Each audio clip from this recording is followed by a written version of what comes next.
होगी या fourth quadrant में होगी तभी तो 10x की वैल्यू माइनस आई है, तभी तो 10x की वैल्यू माइनस आई है।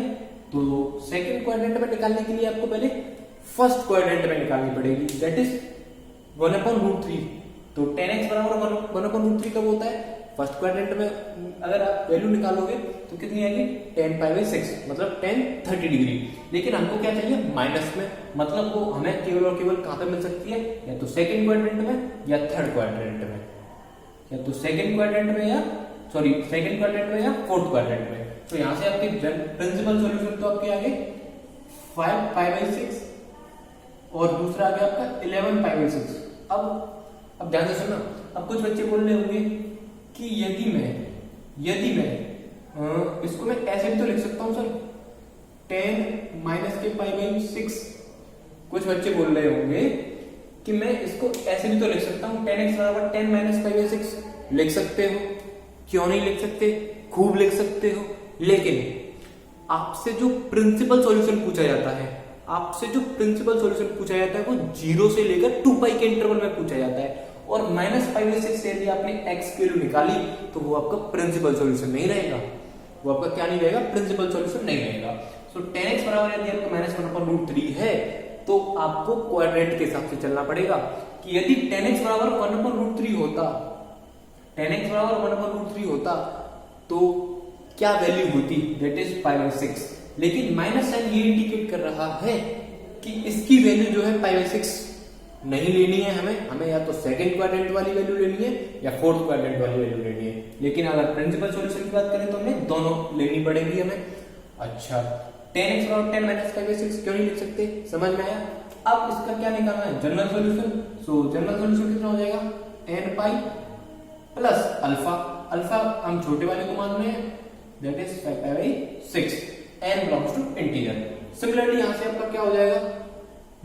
sin x बराबर -k1/2 और आपका sin x बराबर -1/2 है, मतलब x की जो वैल्यू है या तो थर्ड क्वाड्रेंट में होगी या फोर्थ क्वाड्रेंट में होगी। सो आपका sin x बराबर आपका कितना हो जाएगा? वैसे sin x बराबर हाफ कब रहता है? जब 30 डिग्री रहता है, मतलब π/6 जब रहता है। लेकिन माइनस साइन ये इंडिकेट कर रहा है कि अब ये फर्स्ट में भी नहीं है ना सेकंड में, थर्ड में है। तो उसके लिए हमें इसमें क्या ऐड करना पड़ेगा? पाई। तो दैट इज 7π/6।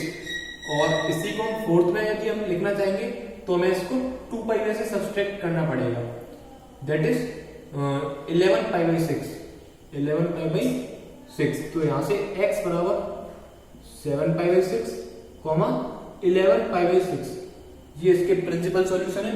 और जनरल सॉल्यूशन x बराबर n π plus -1n into alpha. Alpha कितना हो जाएगा आपका? 7π/6। 7π/6 समझ में आया? स्क्रीनशॉट ले लो, फिर हम नेक्स्ट क्वेश्चन की तरफ मूव करते हैं।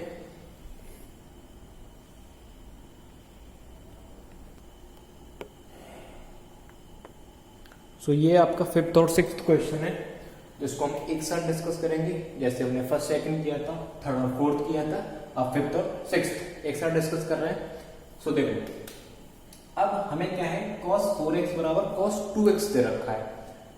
cos 4x बराबर ना तो हाफ दिया है, ना cos 4x बराबर 1 दिया है, कुछ भी नहीं दिया। हमें क्या है कि ये भी cos ये भी cos, दोनों cos है। अभी तक हमने कैसे क्वेश्चन किए जिसमें cos x बराबर 1/2 या sin x बराबर 2 या sec x बराबर -2 या cot x बराबर -√3 ऐसे क्वेश्चन किए हैं। लेकिन अब इस टाइप के क्वेश्चन इसमें क्या करना है आपको? सबसे पहले इसको धर लिया जरा, that is cos 4x minus cos 2x बराबर 0। अब यहाँ पर cos c minus cos d का फॉर्मूला हम लगा सकते हैं। cos c minus cos d का फॉर्मूला आपको याद होना चाहिए, चूंकि cos c minus cos d is equal to 2 sin c plus d/2 into sign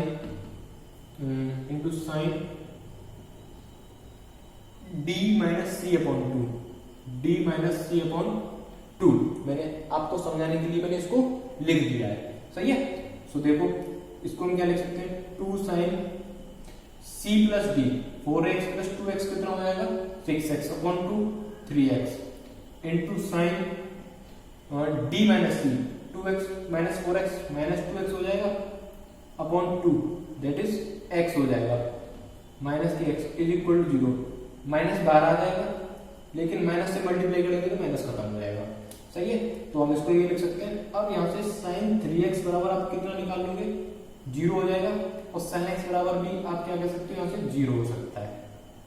दो ही पॉसिबिलिटी है, या तो sin 3x 0 हो जाए तो इसका रिजल्ट 0 आएगा या sin x 0 हो जाए तो ये पूरा रिजल्ट आपका 0 आएगा। अब sin x बराबर 0 आप लोगों को पता है दैट इज n पाई। इसका जनरल सॉल्यूशन क्या होता है आपका n पाई और इसका जनरल सॉल्यूशन क्या होता है इसका भी वही n पाई। लेकिन यहाँ पर x की जगह 3x है सो हम क्या करेंगे यहाँ से x की वैल्यू निकालेंगे that is n pi by 3 और इसको m लिख लो m belongs to integer and m also belongs to integer. So ये इसका क्या है, इसके दो जनरल सॉल्यूशन आए n पाई बाई 3 और m पाई। सही है, तो ये समझ में आया। अब इसको जरा मैं यहां से मिटा देता हूं। ओके, अब 6th क्वेश्चन।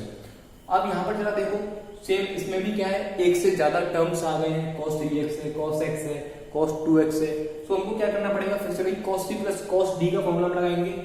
तो हम इन दोनों में cos t plus cos d का फॉर्मूला लगा रहे हैं दैट इज, अब cos t plus cos t का फॉर्मूला लगा रहे हैं तो cos t plus cos t that is 2 cos c plus d 3x plus x 4x upon 2 2x into cos c minus d upon 2 3x minus x 2x upon 2x minus cos 2x बराबर 0।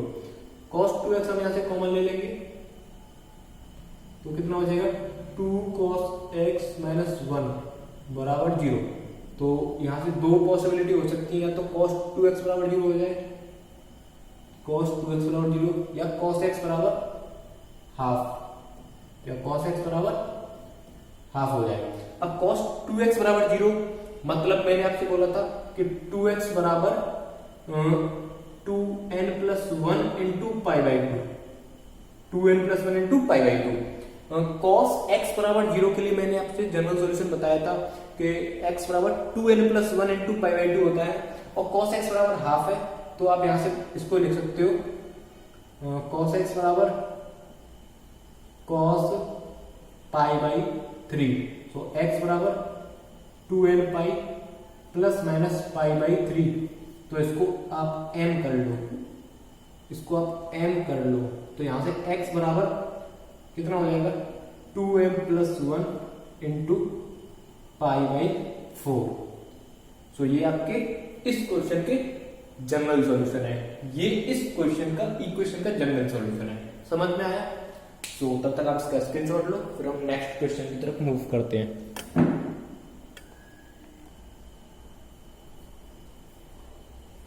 सो 7th question और 8th question और 9th question मैं आपको homework में दे रहा हूँ। बहुत ही simple question है। मैंने अभी तक आपको इतने सारे 6 क्वेश्चन तक मैंने आपको करा दिए हैं। वो जो आपके 7th 8th 9th क्वेश्चन है इन्हीं कॉन्सेप्ट पर बेस्ड है। वही cos c plus cos t या sin c plus sin d का फॉर्मूला लगाना है, थोड़ी बहुत आइडेंटिटी वगैरह यूज करनी है, लेकिन आप उनको कर सकते हो। होमवर्क प्रॉब्लम है आपके लिए। सो आज की इस वीडियो को हम यहीं पे ख़त्म करते हैं, क्योंकि वीडियो शायद 31 मिनट के आसपास हो चुकी है, बहुत ज़्यादा लंबी हो चुकी है मेरे हिसाब से तो। सो तब तक के लिए हम फिर नेक्स्ट वीडियो में मिलेंगे, तब तक के लिए टाटा।